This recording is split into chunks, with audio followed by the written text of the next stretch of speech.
नमस्कार, astro insights with Richa में आप सभी का स्वागत है। मैं हूं डॉक्टर ऋचा शुक्ला। 30 अप्रैल 2022 को वर्ष का पहला सूर्य ग्रहण पड़ रहा है। वैसे तो सूर्य ग्रहण एक खगोलीय घटना है जो कि ब्रह्मांड में होती ही रहती है और साल में एक दो बार सूर्य ग्रहण होता ही है, लेकिन इस बार के सूर्य ग्रहण में कुछ खास है और वो क्या है मैं आपको बताऊंगी। सूर्य ग्रहण इस बार क्यों महत्वपूर्ण हो जाता है ये भी समझाऊंगी।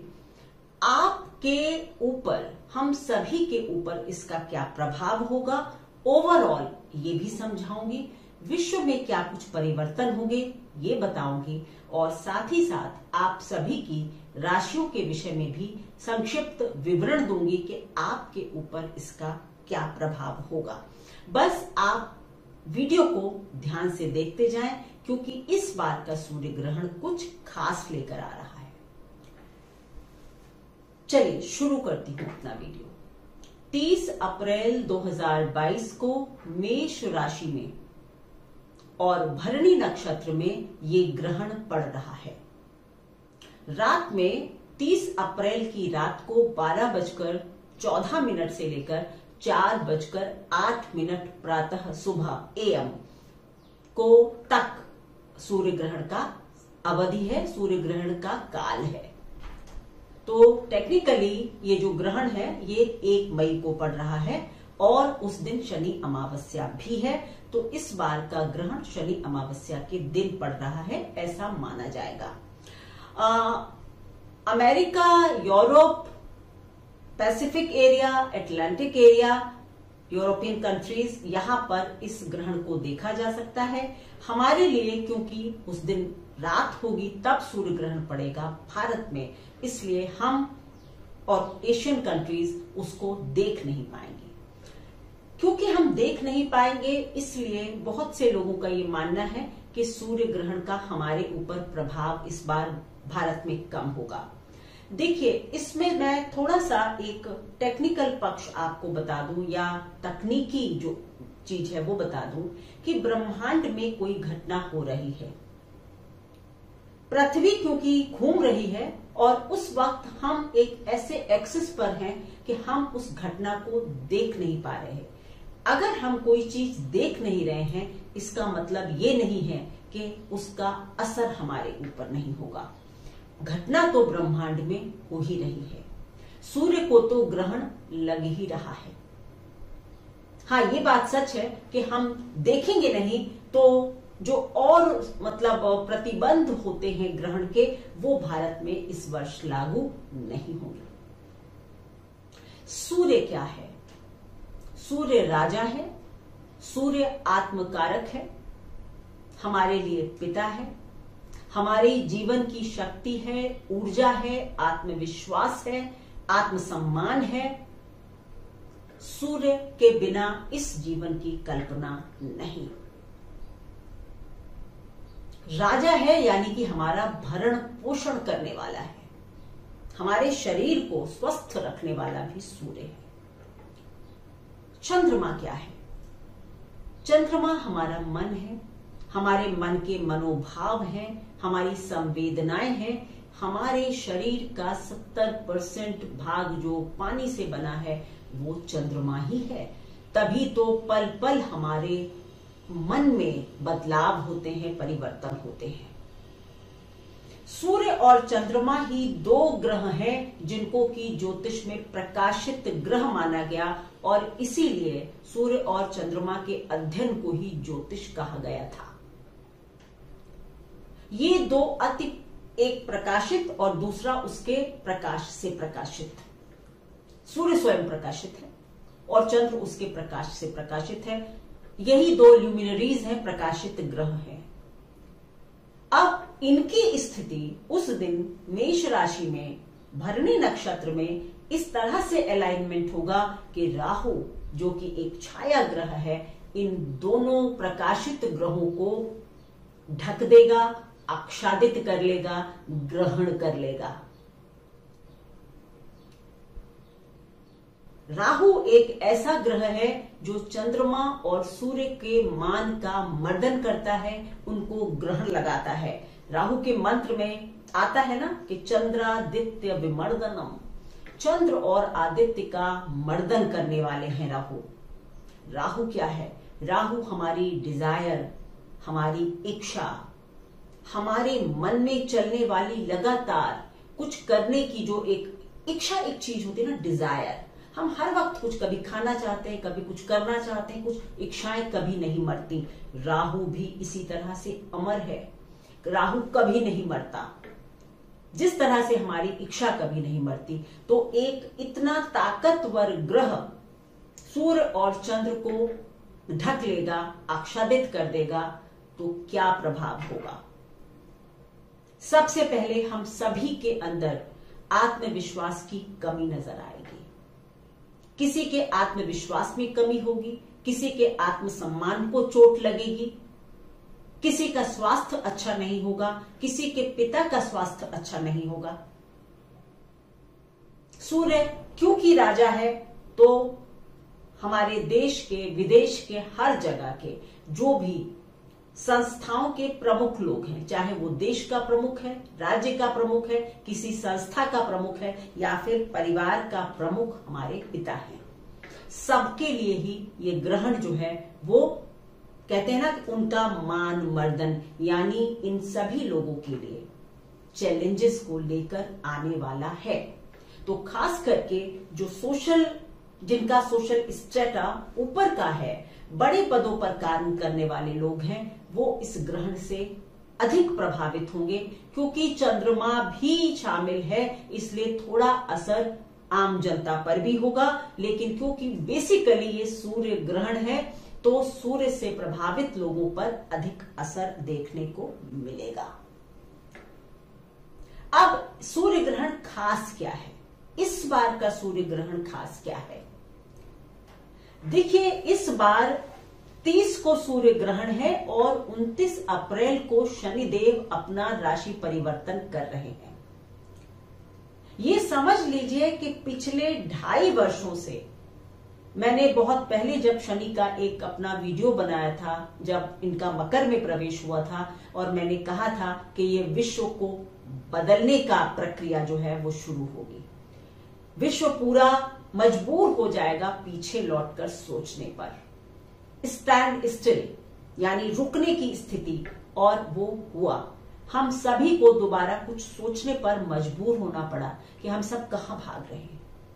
अब शनि का जो ये राशि परिवर्तन 1 दिन पहले हो रहा है, वो अपनी कुंभ राशि में चले जाएंगे, तो तीसरी दृष्टि से सूर्य को देख लेंगे, सूर्य और चंद्रमा। राहु तो ग्रहण लगा ही रहे थे, साथ में एक और उनका मतलब अलायंस, शनिवत राहु, तो शनि उनके जैसा ही काम करने वाला एक और ग्रह सूर्य को दृष्टि दे रहा है, यानी सूर्य को कमजोर कर रहा है।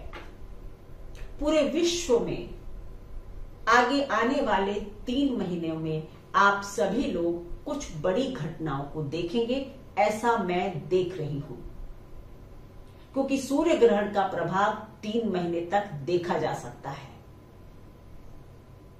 कई राज्यों में, कई देशों में जनता जो है वो सरकार को चैलेंज कर रही होगी। धार्मिक उन्माद की स्थिति भी हो सकती है,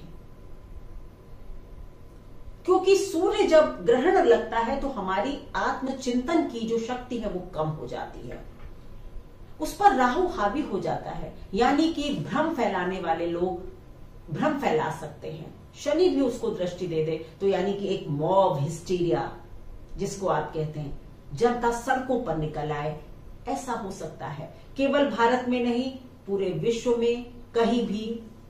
और ये भी हो सकता है कि यूरोपियन कंट्रीज में ये सब ज्यादा देखने को मिले, क्योंकि ग्रहण वहां पर दिखाई पड़ेगा।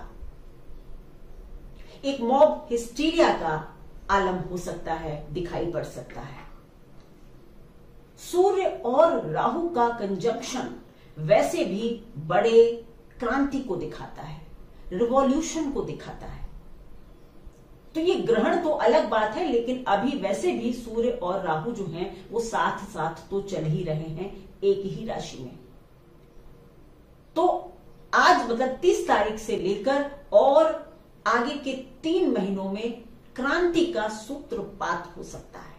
कई जगह कुछ क्रांति रिवॉल्यूशन हो सकता है, और तो और किसी बड़े क्रांतिकारी का जन्म हो सकता है जो कि नीचे के तबके से उठकर ऊपर आए, इसकी भी संभावना बनती है। इसमें ऐसा भी हो सकता है कि कोई छोटा देश बड़ा बनकर उभर जाए, कोई छोटा राज्य जिसको कोई सब लोग निग्लेक्ट कर रहे थे वो बड़ी बड़ी सत्ता को चैलेंज दे दे। अंदर अंदर भीतर घात जिसको आप कहते हैं, इंटरनल कॉन्स्पिरेसी भी इस वक्त बढ़ेगी। तो आगे के 3 महीने पूरे विश्व के लिए बहुत इंपॉर्टेंट है। अभी तक शनि ने आपको वॉच किया, वो अपनी स्थिर राशि में थे, पृथ्वी तत्व राशि में थे। वॉच किया, देखा, समझा, आपके बिहेवियर को समझ रहे थे, पढ़ रहे थे। अब अपनी मूल त्रिकोण राशि में जाकर, जो कि वायु तत्व राशि भी है, अब वो अपना जजमेंट लिखेंगे। तो अगर आपने पिछले 2.5 वर्षों में अच्छे कर्म किए हैं, भले ही आप फिर बड़े पद पर क्यों ना हो, लेकिन आपके साथ कुछ सडनली कुछ बहुत अच्छा हो सकता है। और अगर आपने पिछले 2.5 सालों में भी अपने कर्मों को नहीं सुधारा है, कहते हैं ना टीचर देख रहा था और फिर भी क्लास में बात कर रहे थे, तो फिर वो अगले पीरियड में आपको आकर सजा देता है।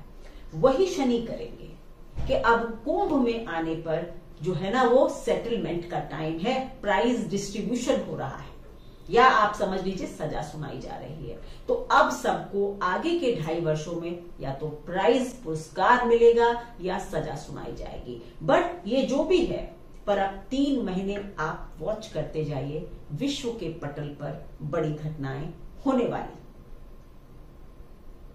आप लोगों को सूर्य ग्रहण के समय क्या करना चाहिए और क्या नहीं करना चाहिए, क्योंकि हम भारत में हैं, यहां तो उस वक्त हम सब सो रहे होंगे, लेकिन मैं फिर भी कहूंगी क्योंकि ये 12 बजे से 12:15 से हो रहा है, तो आप 10-11 बजे जब सोते हैं तो उससे पहले एक बार आदित्य हृदय स्तोत्र का पाठ कर कर सोएं, या गायत्री मंत्र पढ़ लें, महामृत्युंजय का मंत्र पढ़ सकते हैं, ओम घृणी सूर्याय नमः पढ़ सकते हैं, या जिस किसी फेथ के हैं आप, क्योंकि सूर्य ग्रहण जाति धर्म नहीं देखता।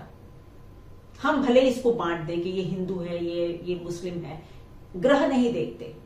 तो आपकी जो भी फेथ है और आप जिस फेथ के भी हैं, मैं कहूंगी कि आप सभी को अपनी अपनी फेथ के अनुसार कुछ जप अवश्य करना चाहिए, जाप अवश्य करना चाहिए। उस दिन आप रात को ही कुछ दान की वस्तुएं निकाल कर रख दें। अनाज हो सकता है, गुड़ हो सकता है, सोना हो सकता है, फल हो सकते हैं, जो भी आप दान, सब कुछ ठीक है। शहद हो सकता है, केसर हो सकता है, मोटा अनाज हो सकता है, कुछ भी आप निकाल कर रख दें और सुबह नहा धोकर किसी गरीब को, जरूरतमंद को या मंदिर में वो दान अवश्य दे दें। क्योंकि कहा जाता है कि ग्रहण के समय किया गया दान और जप हमें लाखों गुना होकर वापस मिलता है। उस दिन क्या नहीं करना है, किसी को भी, कहीं भी आप रहते हो, आपको अहंकार से बचना है, किसी के साथ वाद विवाद से बचना है, खास करके अपने छोटे लोगों के साथ। पिता है तो बच्चों से वाद विवाद से बचें, सीईओ है तो अपने एम्प्लॉइज से बचें, कोई भी, क्योंकि शनि और राहु दोनों समाज के छोटे तबके को रिप्रेजेंट करते हैं। हमारे सफाई कर्मचारी राहु रिप्रेजेंट करता है, हमारे जो हेल्पर्स होते हैं शनि रिप्रेजेंट करते हैं। तो उस दिन इन लोगों के आत्मसम्मान को चोट ना पहुंचाएं, इनकी मदद करें, आपके लिए सूर्य ग्रहण का प्रभाव कम हो जाएगा। अब बात होगी कि क्या आपकी राशि के हिसाब से, एक एक बहुत संक्षिप्त बता दूंगी। मेष राशि आपके लिए ये आपकी राशि में ही ग्रहण हो रहा है। सूर्य राशि से 5वें घर के मालिक हैं, तो राशि में हो रहा है तो पद, प्रतिष्ठा, आत्मसम्मान पर चोट लग सकती है। माता पिता के स्वास्थ्य में चिंता हो सकती है। पिता से कुछ मनमुटाव हो सकता है। अपने स्वास्थ्य का ध्यान रखें और किसी के साथ, अपने बच्चों वगैरह के साथ भी कन्फ्रंटेशन ना करें। अहंकार से बिल्कुल दूर रहें। वृषभ राशि आपके लिए सुख के स्थान के मालिक हैं। 12वें घर में ये ग्रहण पड़ रहा है, तो क्या होगा कि सुख शांति को ग्रहण लग रहा है। यात्रा में बिना बात की यात्राएं हो सकती हैं। कभी छोटी मोटी कुछ एक्सीडेंट या चोट चपेट लग सकती है, यानी कि सुख की कमी हो रही है, सुख का व्यय हो रहा है। तो घर के किसी सदस्य की कोई मेडिकल इमरजेंसी हो सकती है। इस तरह की कुछ प्रॉब्लम्स आ सकती हैं। अगर आप मिथुन राशि में जन्मे व्यक्ति हैं तो क्या होगा कि ये ग्रहण 11वें भाव में लग रहा है और सूर्य आपके लिए तृतीय स्थान के स्वामी बनते हैं, यानी पुरुषार्थ में थोड़ी सी कमी महसूस करेंगे। भाई बहनों से कुछ मत भिन्नता, मित्रों से मत भिन्नता हो सकती है। बिना बात की कोई यात्रा हो सकती है, पर धन लाभ हो सकता है। संतान से भी थोड़े से मतभेद हो सकते हैं क्योंकि राहु 5वें घर को भी देखेगा। कर्क राशि, कर्क राशि के लिए ये ग्रहण 10वें घर में हो रहा है, बहुत प्रमुख स्थान पर हो रहा है और सूर्य आपके दूसरे घर के मालिक हैं, यानी कुटुंब। तो यानी अगर कार्य और कुटुंब को मिलाएंगे तो दिक्कत में आएंगे। अगर परिवार से रिलेटेड व्यवसाय करते हैं तो वहां परिवार के सदस्यों के बीच में मतभिन्नता हो सकती है। कभी कभी किसी आप लोगों में से बहुत लोगों को अचानक से कुछ ट्रांसफर वगैरह हो सकता है, मनी का लॉस हो सकता है। ये परिणाम उसी दिन नहीं, आगे आने वाले 3 महीनों में देखे जाएंगे। सिंह राशि, आपके राशि के स्वामी ही ग्रहण में जा रहे हैं, सूर्य देव खुद 9th हाउस में, भाग्य के स्थान में। तो सबसे पहले आप लोगों को अपने आत्मसम्मान में, आत्मविश्वास में कमी महसूस होगी। आपको लगेगा बहुत क्रिटिसिज्म आपको झेलना पड़ सकता है, भाग्य कम साथ दे रहा है, ऐसा महसूस आप लोग कर सकते हैं। पिता का भी स्थान है तो पिता के लिए भी थोड़े से सेहत वगैरह की दिक्कत हो सकती है। आपकी भी अपनी सेहत का थोड़ा सा ध्यान रखें क्योंकि राशि का स्वामी ही ग्रहण में है। भगवान का भरोसा करें, भाग्य पर भरोसा रखें, समय धीरे धीरे आपका समय अच्छा हो जाएगा। कन्या राशि 8वें भाव का मालिक है, ये ग्रहण 8वें भाव में हो रहा है और आपके लिए सूर्य जो है वो 12वें, आपकी राशि से 12वें स्थान के स्वामी बनते हैं। आध्यात्मिक उन्नति के लिए आगे के 3 महीने अच्छे हैं। उस दिन भी अगर आप कुछ जप तप करते हैं तो आपके लिए बहुत अच्छा होगा। बिना सोचे समझे इन्वेस्टमेंट ना करें, धन से रिलेटेड ऐसे कोई काम ना करें, धैर्य को कभी ना छोड़ें। तुला राशि, आपके लिए 7वें भाव पर ग्रहण हो रहा है और सूर्य जो है वो आपके 11वें भाव के मालिक होते हैं।